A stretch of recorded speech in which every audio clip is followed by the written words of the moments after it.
Good evening, folks, and welcome once again to the Hour of the Time. I'm your host, William Cooper. We continue where we left off last Friday night, February the 12th. And I want to quickly reiterate that what you're going to hear does not necessarily reflect my beliefs or my religion or the beliefs of the staff or management of WWCR Worldwide Christian Radio. What you are hearing, folks, is for the first time in history the public revelation of the origin, the history, the dogma, and the identity of those who operate in secret to bring about a worldwide totalitarian socialist government. They are known to Christians as Mystery Babylon. It is an ancient religion. Now get a pencil and paper ready, because if you did not tape last Friday night's broadcast, or if you did not hear it, you must order it. You must order it. You have to have this information. And if you have any possible way to tape tonight's broadcast, either tape it or order this tape.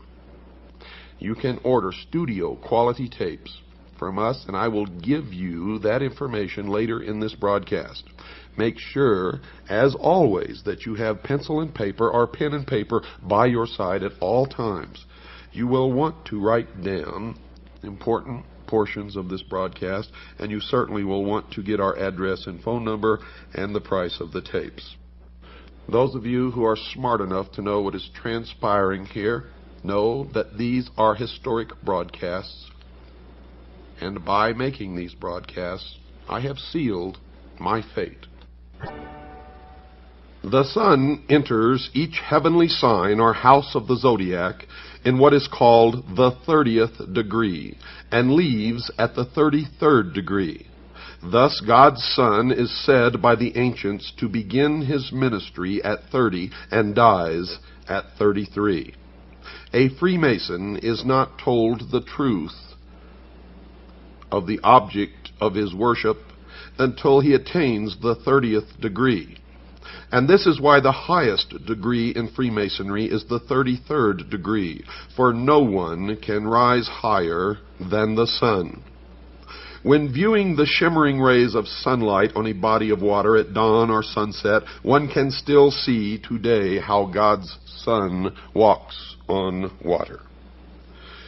It was well understood by ancient man that our weather was caused and controlled by the sun. It was a simple fact that God's Son had the power to control storms at will.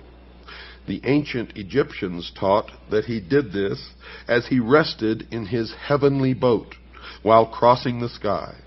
Thus we read that God's Son quieted the tempest or great storm on the sea while in his boat. Which boat? The boat of Isis. Ra, the sun god, also known as Osiris, in the bark of millions of years in which he traversed the heavens, he wears on his head and accompanies a vast sun disk symbolizing his powers as Lord of the heavens. The boat formed of a serpent bears his eye, and the god is seated on a pedestal representing Mayet, the divine order. Folks, when we stop to realize that every single king, prince, lord, governor, dictator, despotic ruler, civil and social institution, national flag, coat of arms, educational institution, military medal, award, organizational insignia, medallion, badge, emblem, citation, trophy, banner, pendant, political standard, or ensign, agency of government or religion uses the sun as a primary symbol, then it can truly be said in the mystery school that God's Son is, quote, King of Kings and Lord of Lords, unquote. Here we note another cleverly disguised part of the whole, according to the mystery school, misunderstood and plagiarized story. For they believe that Christianity is a perversion of the mysteries, and that's why they hate Christians. In the ancient world, months were counted according to the phases of the moon. They were called the lunar months on the lunar calendar. Now, since Scorpio, the scorpion, is the astrological sign starting in late October, the first month of autumn, it follows that October, the scorpion, with his deadly backbiting tail, betrays the sun in autumn, leading directly to his death in winter, and is known as Judas. And that's where the October surprise comes from, and I'm telling you right now that Barbara Honegger was a plant. And the 30 pieces of silver were, as the North American Indians would say, 30 moons of silver needed for the month to betray the sun and cause his unhappy death. In relation to this, another interesting point, factually speaking, when a person is bitten by a deadly scorpion, the wound appears to be, or looks like, 2 human lips. The ancients called this the kiss of death. This is why we read that Judas, or October, gives God's son the kiss, leading to his death in winter. And that is the original October surprise. There was an October surprise in France on Friday, October the 13th, in the year 1307. Look it up, but in case you don't, I will cover it extensively later. The next point to be made requires first a little background. Christians have always referred to God as the Father. But viewing God as a father didn't start here. It goes back far into the ancient world. The reason is, according to the mystery religion, our planet was always viewed as our Mother Earth, our Mother Nature, and that's where all this Mother Earth and Earth Goddess comes from in the New Age movement. And since rain, the life-bringing fluid, or the semen, falling from heaven, impregnated and brought life to Mother Earth, it was therefore believed that our Father was in heaven. All this life-bringing intercourse between God the Father and Mother Earth would be after a proper marriage ceremony at a spring wedding. In the area today called Israel, anciently called, quote, the land of Canaan, unquote, the sexual fertility rites of spring were celebrated each year in what was called, quote, the marriage feast of Canaan, unquote. And so the New Testament story was, Mother Earth asked God's Son to draw water from the sea for the grapes to make fine wine for the wedding feast. And this marriage feast story is over 5,000 years old, 3,000 years before the New Testament story. And the mystery schools believe it is just one more case of pious plagiarism. Now it is at this point we need to go back to the ancient Egyptians to further understand this story. Though all of the essential pieces of the Christian story were long in existence before Egypt, the only thing different, folks, is the names were changed to protect the innocent. It was with the coming of the pharaohs that the story was finally codified and became religious dogma.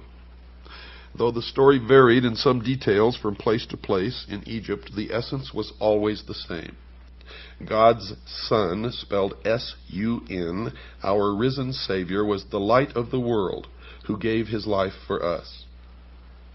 Now remember, this is according to the belief of the mystery religion of Babylon.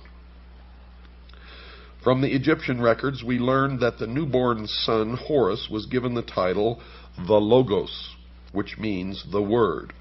Egyptians further said the Word was made flesh and dwelt among us, and since we enjoy only one Son in heaven, he was said to be the only begotten of the Father. The Word was lost, and that story is told in the Osirian cycle of Isis, Osiris, and the child Horus. And you will learn that the symbol of the Word today is the obelisk, the monolith, the stone. It is also called the lost word of Freemasonry. And I will explain the meaning of all of those things later. Another interesting point not to be missed concerning Horus. Later in Egyptian history, he was given a second name, Isos, or Isis, meaning holder of the light. Still later, in Roman Latin, I became interchangeable with J. So from Isis, we get Jesus.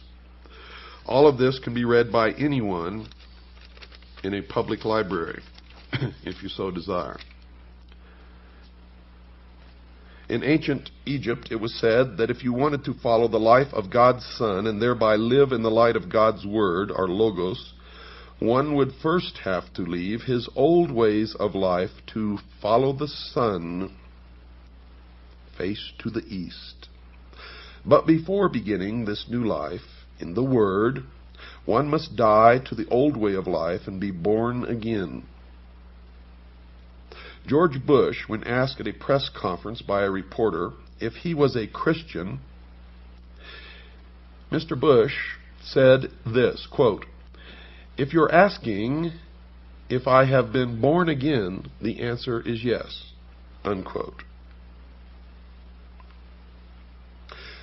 Your first birth was out of the water your mother formed you in. Because her water broke and your new life began, rebirth is symbolized by coming out of total immersion in water, or baptism, or being born again. These points here mentioned are just some of hundreds, if not thousands, of direct connections that can be made between the Judaic-Christian Bible story and the far more ancient original story. The purpose for drawing your attention to this literary plagiarism, according to the Mystery School, this is what they believe, is best stated by Alfred North Whitehead, who said, quote, "No lie can live forever," unquote. They hate Christians, they hate Christianity, and the first object is to destroy the Christian church and Christians, to wipe them off the face of the earth. If you are a Christian, you are in the greatest danger that you can even imagine at this moment as the New World Order takes shape around you. Egyptologist Gerald Massey said, quote, "They must find it difficult, those who have taken authority as the truth rather than truth as the authority," unquote. And now for a few thoughts on the Old Testament Word of God, according, again, to the mystery religion. Remember, I am revealing the secrets of the mystery religion of Babylon during this broadcast. At Malachi 4:2, the God of heaven is described as the Son of righteousness with healing in his wings, and it is spelled S-U-N. The Son with healing in his wings. Then in the New Testament, at Matthew 23, verse 37, and Luke 13, verse 34, we see God's Son wanting to gather all under, quote, his wings, unquote. This is most appropriate, for in Egypt the Son was always pictured with his wings, and you see a disc with wings. Now all these pitiful little twits running around calling themselves ufologists, and Zechariah Sitchin, who has perverted the interpretation of the ancient writings, claims that this means that the Egyptians, whenever they drew these or put these hieroglyphics on in their writings, were indicating that UFOs came from other planets. And nothing can be farther from the truth. But this is part of the mystery Babylon deception, trying to convince the people of the earth that we are threatened by some other species from some other planet, so that they can more quickly bring about their new world order, their one world totalitarian socialist government. Don't fall for it, folks. I have found that most of these people involved with the so-called UFO research, who are trying to convince you of this, are Freemasons. Most of them 32nd degree of the Scottish Rite. And evidently they are attempting to do their best toward the furtherance of the great work in order to attain the 33rd degree, which can only be attained by meritorious work to bring about the completion of the great work, which is the destruction of the church, the state, and the enslavement of the mob, which is all of us. I hope you hear me out there.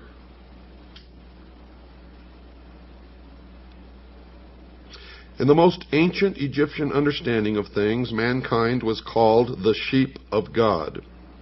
And the great orb of day, God's sun, was the overseer, or, in the exact words from the ancient Egyptian manuscript, the good shepherd.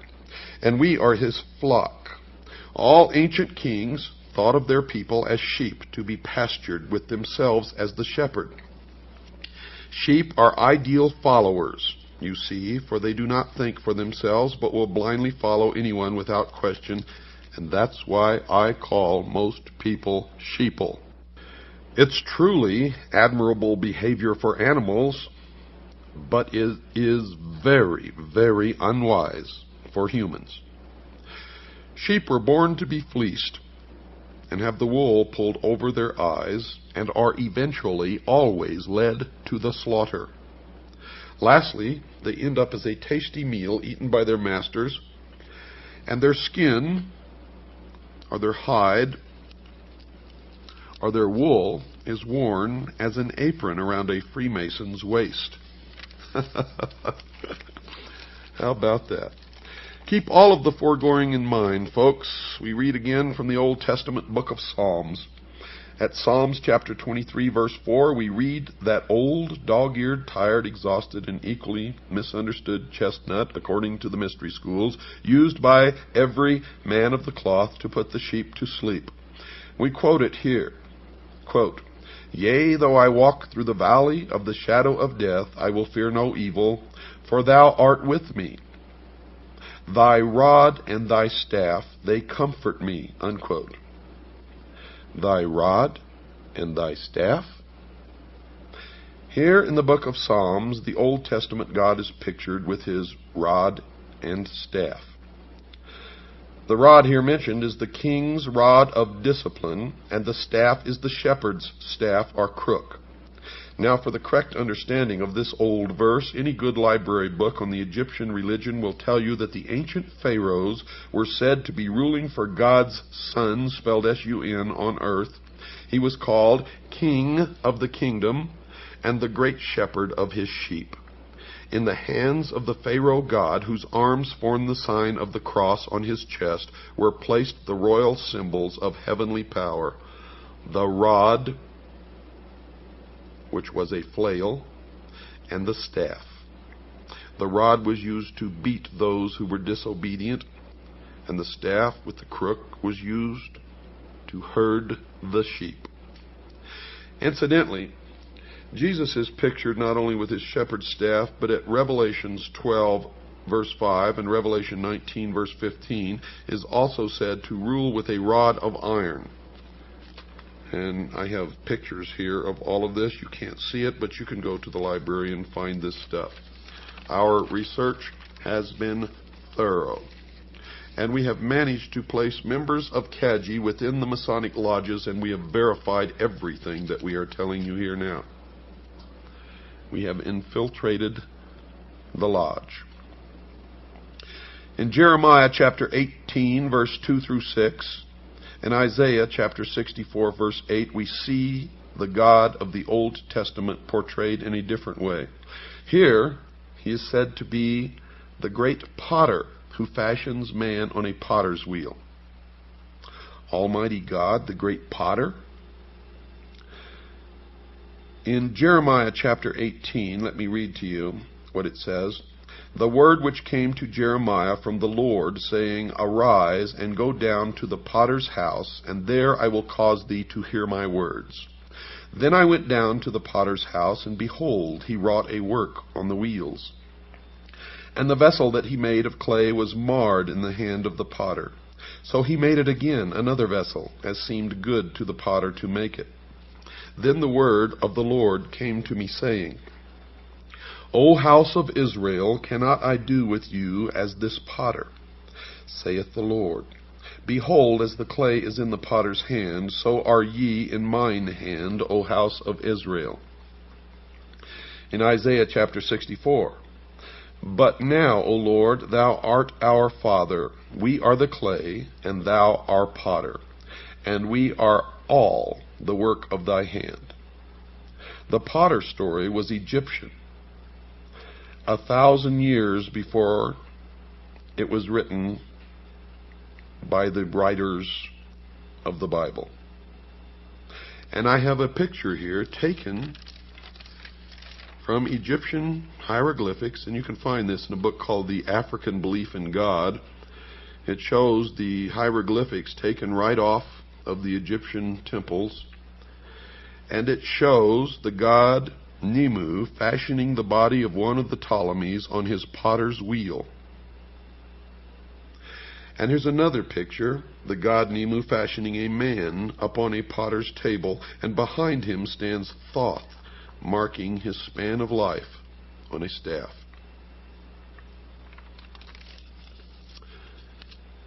In Egypt, God's risen son was Horus. At 12 noon he became the Most High. In this exalted position he became the mediator between God and man. His name was Amun-Ra. Ra equals ray of the sun. His shepherds on earth were called priests of Amun. They would direct their prayers to the invisible God, the Father, through his mediator, Amun-Ra. And God's Son was the great Amun, with his rays.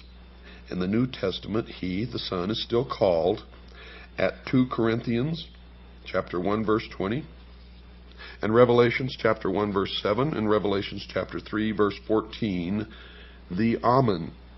At the end of prayers in the temples of Egypt, they would say, Amen. How does that grab you? Now look at the word Israel. Isis, R-A, Ra, El, God. It is the androgynous God, and it's been in front of your eyes all the time. All the time, folks. Anyone who goes to any library and does the research that we have done can reveal that the religion of Mystery Babylon is exactly as I have stated it last Friday night and during this broadcast, and will continue to state it because there is a lot more, folks. We have, in fact, not even yet begun. For this is the only ancient portion, the beginning of the ancient worship of Baal, or Baal as some pronounce it. Ba was the sun, El means God. And that was the beginning of the end of our civilization as we know it if we do not wake up now. I firmly believe, and I live my life according to this, that I owe my first allegiance to my God and Jesus Christ. My second allegiance I owe to the Constitution of the United States of America, and my third allegiance to my family. And the reason my allegiance is that in that order is because God endowed man with unalienable rights. The Constitution protects those rights, and the family is thus able to survive and be protected and thrive. And the family is the basic unit of civilization. Period. And I further believe that any man or woman without principles that they are ready and willing to die for at any given moment that they are called upon to do it are already dead and are of no use or consequence to anyone, not even themselves. Understand what I just said. I have to take a short break, folks. Don't go away. I'll be right back after this short pause. Isis was the patroness of the magical arts among the Egyptians. The use to which magic should be put is revealed in the Osirian cycle, where Isis applies the most potent of her charms and invocations to accomplish the resurrection of Osiris. In other words, the redemption of the human soul. That the gods of Egypt were elements of a profound magical system and possessed a significance far different from that advanced by modern Egyptologists is certain. The various deities of the Nile Valley were elements of an elaborate magical metaphysical system, a kind of ceremonial Kabbalah. This cannot be denied. But even when impressed with the reality of this fact, the modern Egyptologist still balks.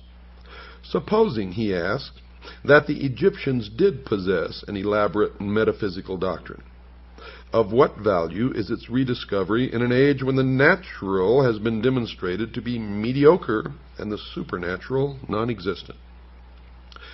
Even if these extinct persons whose mummies clutter up our museums were the custodians of some mysterious lore, we have simply outgrown it. Let the dead past bury its dead, they say. We prefer to live in an era of enlightenment, an enlightenment which you would blight by asking us to espouse the superstitions of our remote ancestors. These so-called superstitions, however, it is interesting to note, die hard. In fact, they do not die at all, but insinuate themselves as a discordant note in our matter-of-fact existences. McCall's Magazine published some time ago an article by Edgar Wallace entitled The Curse of Amun-Ra, dealing with the phenomena attendant upon the opening of the tomb of the pharaoh Tutankhamun. After vividly describing the curse of Amun-Ra, the author sums up the effect of this curse upon those who came in contact with the tomb or its contents. His statements are in substance as follows. At the time the tomb was opened, the party present at the excavations included the Earl of Carnarvon, Howard Carter and his secretary, Dick Bethel, M. Benedict, the French archaeologist, and M. Pasanova. Of these, only one, Howard Carter, remains alive. Now, that was at the time of the article. Colonel Aubrey Herbert, Carnarvon's half-brother, and Evelyn White, who also entered the tomb, were both dead within a year, one by suicide. Sir Archibald Douglas Reed, the radiologist who took an X-ray of the mummy, was also dead within 12 months. And Professor Lafleur of McGill University, the first American scientist to examine the death chamber, did not leave Luxor alive. Wolf Joel visited the tomb and was dead within a year. Jay Gould was taken ill within the tomb and died. Attendants whose duty it was to look after the exhibit from the tomb in the Cairo Museum also sickened and died. 7 French authors and journalists visited the tomb, and 6 were dead within 2 years. When they unveiled Tutankhamun, they found a mark upon his face, and by a strange coincidence, the mark left upon the face of Lord Carnarvon, which presumably caused his death, was in exactly the same spot and of similar appearance. Nor does this list include the numerous native workmen who perished from the curse. Only recently, another name was added to the long list associated with the tragedy. Arthur Weigall, after a long and mysterious illness, similar to that defined in the curse, is the most recent victim. The eminent authority on antiquities, Dr. Martis, said, quote, "The Egyptians for 7,000 years possessed the secret of surrounding their mummies with some dynamic force of which we have only the faintest idea," unquote. Over the entrance to the tomb of Tutankhamun was a magical tablet inscribed with strange hieroglyphics. Dr. Martis named this tablet the Stela of Malediction, for it pronounced a fearful curse upon any sacrilegious person who might violate the sanctuary of the deified head. And it was called the Stele. The words upon the stela were as follows: O ye beings from above, O ye beings from below, Phantoms riding the breaths of men, ye of the crossroads and of the great highways, wanderers beneath the shade of night, and ye from the abysses of the west on the fringes of the twilight, dwellers in the caverns of obscurity, who rouse terrors and shuddering, and ye walkers by night, whom I will not name, friends of the moon, and ye intangible inhabitants of the world of night, O people, O denizens of the tombs, all of you approach and be my witnesses and my respondents. Let the hand raised against my form be withered. Let them be destroyed who attack my name, my foundation, my effigies, the images like unto me." Unquote.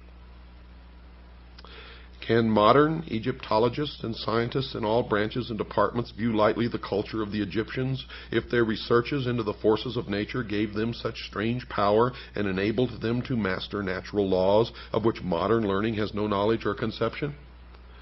Did you know that Lars Hansen was reared in the Stell Group? Did you know that a very famous talk show host who covers for the Masons all the time was a member? Also was heavily involved with the Communist Party? Did you know these things? Do you ever bother to check, you who listen to these people and believe them blindly? You, the sheeple of the world?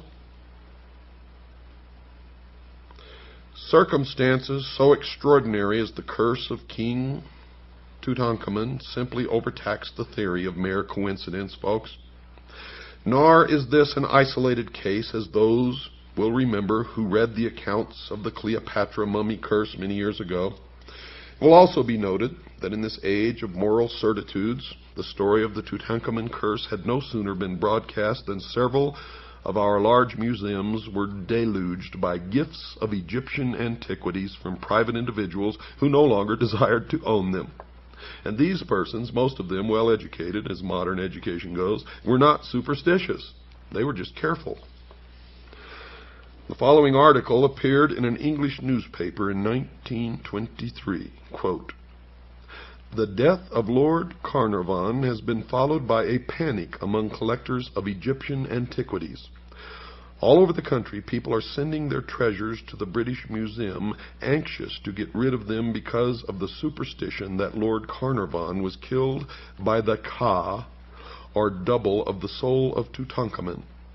These fears are, it is hardly necessary to state, absolutely groundless." Unquote. It's also hardly necessary, folks, to add that the journalist fails to give his authority for the last sentence. The newspaper article continues.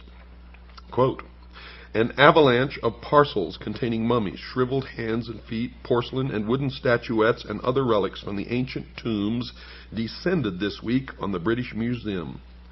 Fear inspires these gifts, brought by every post.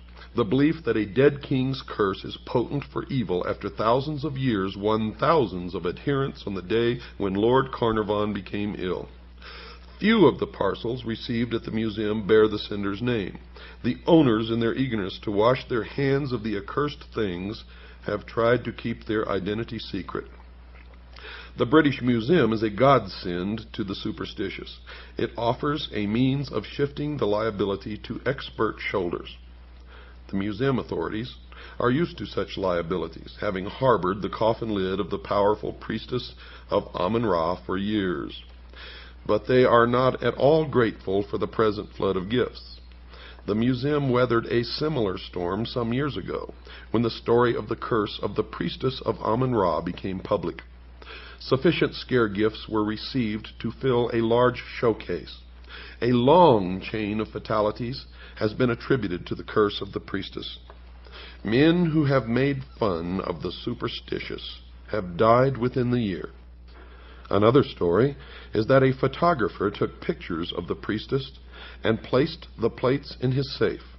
When he went to look at them some weeks later, the glass had become a thin brown powder." Unquote. Now let us consider the rational explanations, so-called adduced by science in disposing of the superstition of the king's curse. Dr. Frederick H. Cowles, FRGS, famous British scientist, declared in an interview years ago that Lord Carnarvon and a number of workmen engaged in excavation met their deaths as the result of a poisonous and almost invisible dust placed there purposely by the wily priests to bring destruction upon the violators of the dead.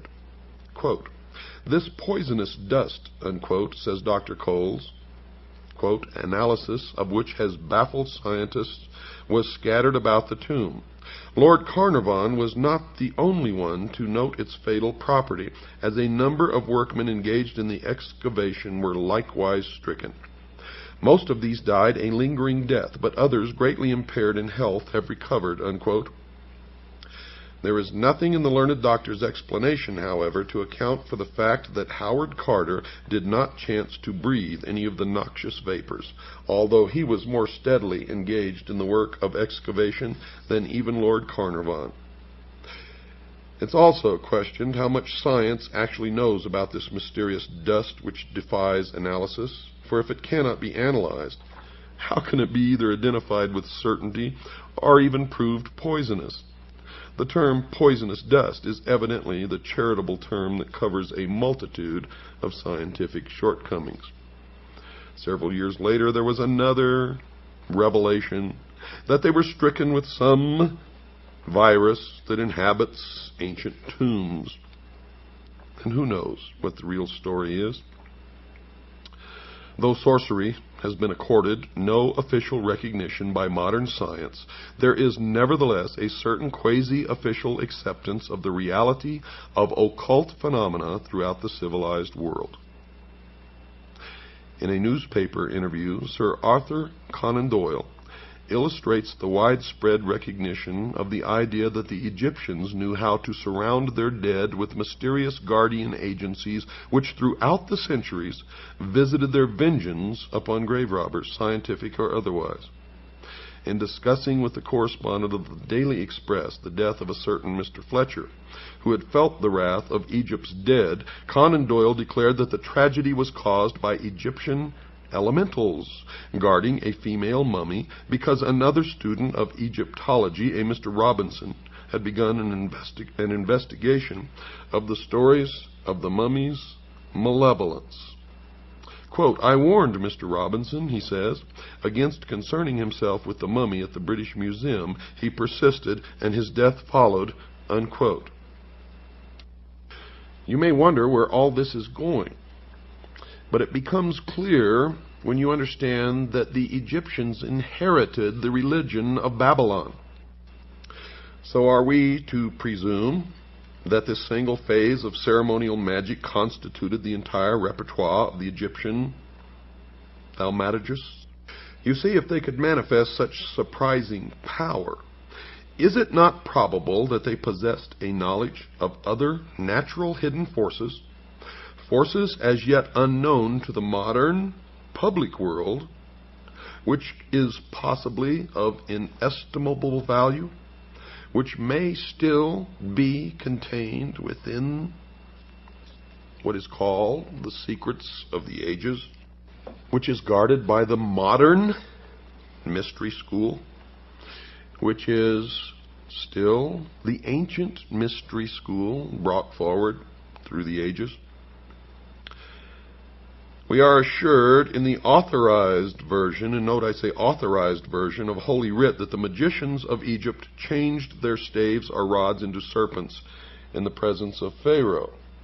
The modern scientist does not live who can duplicate that phenomena, yet if he happens to be a good Christian, he is in somewhat of a dilemma.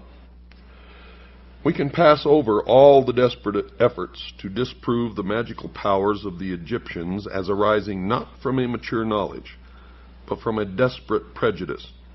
You see, magic is too ancient and too universal to be explained away by mirrors, wires, and hinges. In Egypt, we are dealing unquestionably with true manifestations of occult power. The learned author of Art Magic presents what may be accepted as a reasonable, accurate estimation of the priest-magicians of the old Egyptian mysteries. Quote, "They were highly educated, scientific men. They understood the nature of the lodestone, the virtues of mineral and animal magnetism, which together with the force of psychological impression constituted a large portion of their theurgic practices.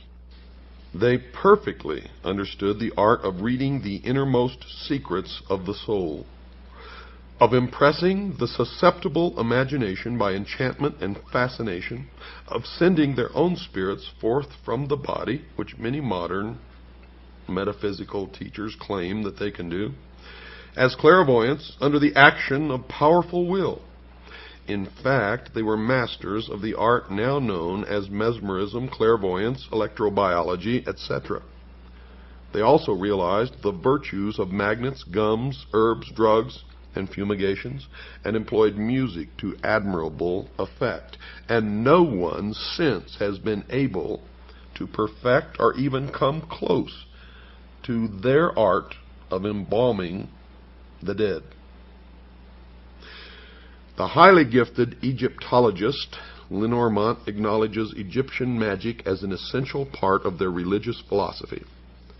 James Bonwick, FRGS, thus summarizes the powers possessed by Egyptian adepts. Quote, "Egyptian mystics could levitate, walk the air, handle fire, live underwater, sustain great pressure, harmlessly suffer mutilation, read the past, foretell the future, make themselves invisible, and cure disease." Unquote. Now, I have no idea whether to believe that or not, but that is what this expert says.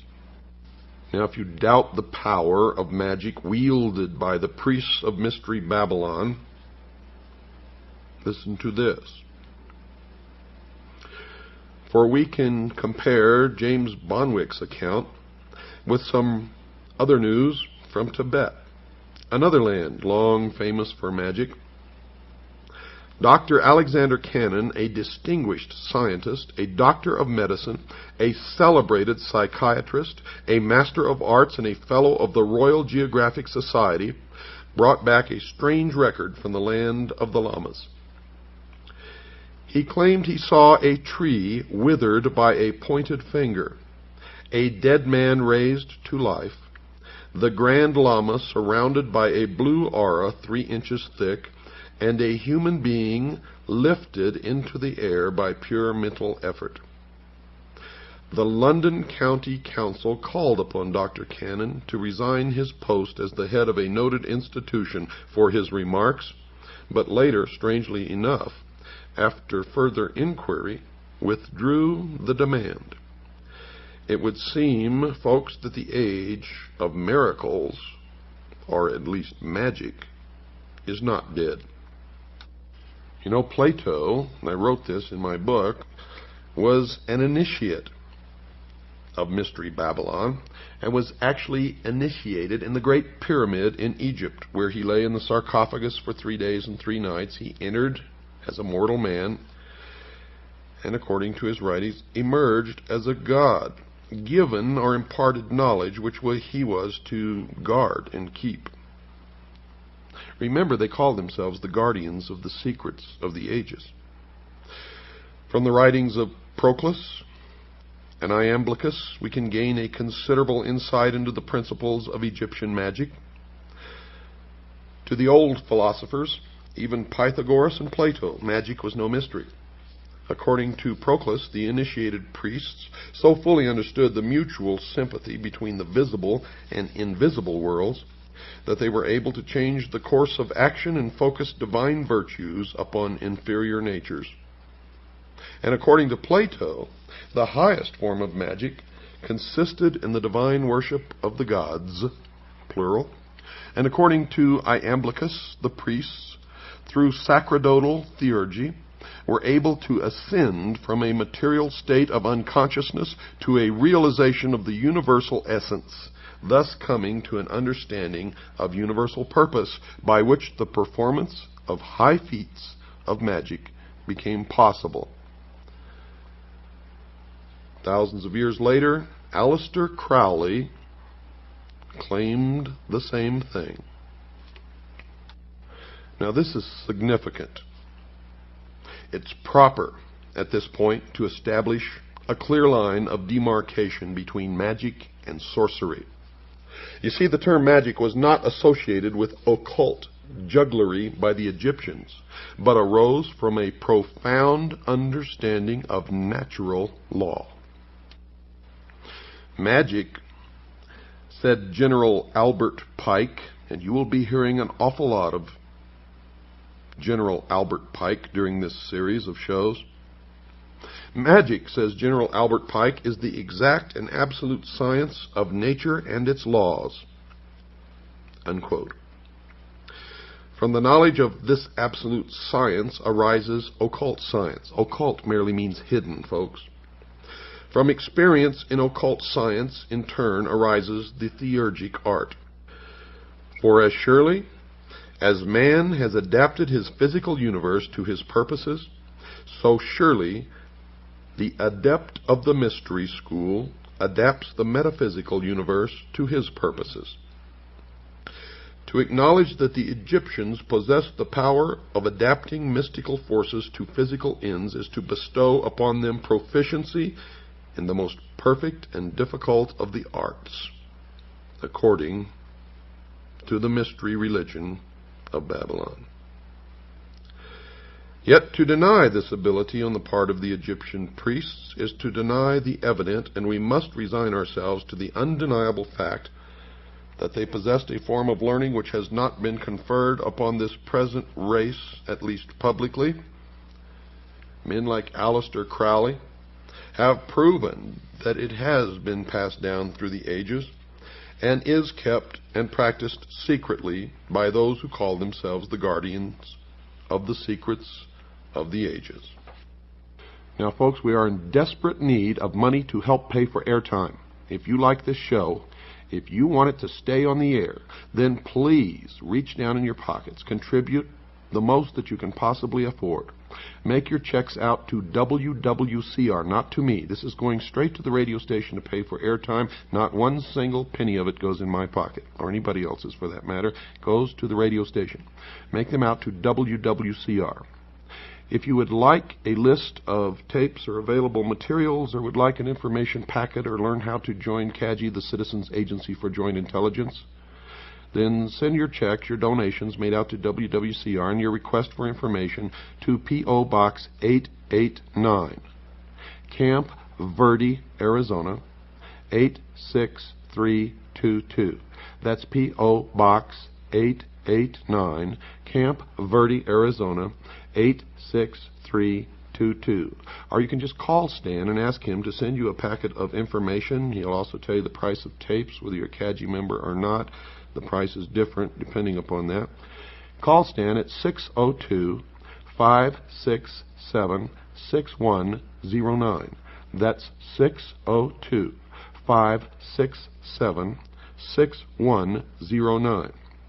If you write in, please address the envelope to Stan, S-T-A-N. Good night, folks.